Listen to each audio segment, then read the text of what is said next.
भारत की खोज किसने और कैसे की। स्वागत है आप सबका आज के इस वीडियो में। दोस्तों, भारत का इतिहास ना जाने कितने रहस्यों से भरा है।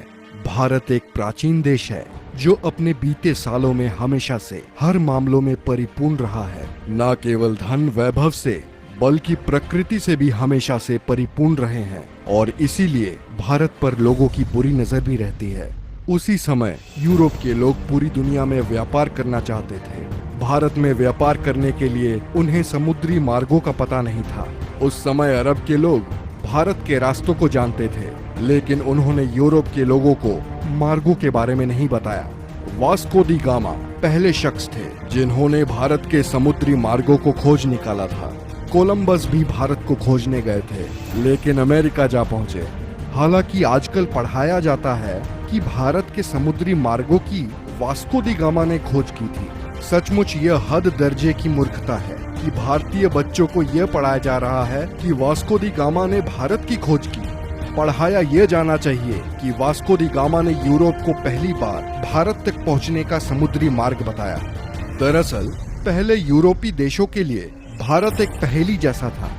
यूरोप अरब के देशों से मसाले, मिर्च आदि खरीदता था, लेकिन अरब देश के कारोबारी उन्हें ये नहीं बताते थे कि यह मसाले वह पैदा किस जगह करते हैं। यूरोपीय इस बात को समझ चुके थे कि अरब कारोबारी उनसे जरूर कुछ छुपा रहे हैं। ये कारोबारी अरब के उस पार पूर्वी देशों से ज्यादा परिचित नहीं थे। जहां तक सवाल भारत का है, तो इसके एक और हिमालय की ऐसी श्रृंखलाएं हैं जिसे पार करना उस दौर में असंभव ही था। भारत के दूसरी ओर 3 ओर से भारत को समुद्र ने घेर रखा था। ऐसे में यूरोप वासियों के लिए भारत पहुंचने के लिए 3 रास्ते थे। पहला, रशिया पार करके चीन होते हुए बर्मा में पहुंचकर भारत में आना, जो कि अनुमान से कहीं ज्यादा लंबा और जोखिम भरा था। दूसरा रास्ता था अरब और ईरान को पार करके भारत पहुंचना, लेकिन यह रास्ता अरब के लोग इस्तेमाल करते थे और वे किसी अन्य को अंदर घुसने नहीं देते थे। तीसरा रास्ता समुद्र का था, जिसमें चुनौती देने वाला सिर्फ समुद्र ही था। वास्को दी गामा एक पुर्तगाली नागरिक था जो पेशे से एक नाविक था। इसका जन्म 1460 ईस्वी में पुर्तगाल के साइनस में माना जाता है। उस समय में अरब के लोग यूरोप में मसाला बेचा करते थे जो वो भारत से लाते थे। यूरोप में इन मसालों की मांग बहुत ज्यादा थी, इसीलिए यूरोप के लोग भारत जाकर मसाले लाना चाहते थे, लेकिन उनके लिए भारत जाने का रास्ता दुर्गम भरा था। उन्हें भारत जाने के लिए ईरान, अफगानिस्तान होकर जाना पड़ता था, जो काफी खर्चीला और कठिन रास्ता था। उन्हें ऐसे मार्ग की आवश्यकता थी जो भारत कम समय में ले जाए। ऐसा मार्ग केवल समुद्र के जरिए ही संभव था। वास्को दी गामा ने भारत के इन 1497 में वास्को दी गामा ने अपने साथियों के साथ भारत की खोज के लिए रवाना हुए। उसके जहाजी बेड़े में 4000 और 170 के करीब आदमियों का दल था। सबसे बड़े जहाज सेंट गैब्रियल पर वह खुद था। सबसे पहले वो अफ्रीका के अंतिम छोर कैप ऑफ गुड होम नामक स्थान पर पहुंचा। उसके बाद वह अफ्रीका के ही एक राज्य मोसम्बा आया, जहां के राजा ने उसकी मदद की और उसे एक अरब नाविक दिया जो भारत का रास्ता जानता था। वास्को दी गामा भारत कब आया? वास्को दी गामा अफ्रीका महाद्वीप का चक्कर लगाकर भारत के कालीकट बंदरगाह केरल पर पहुंचा था।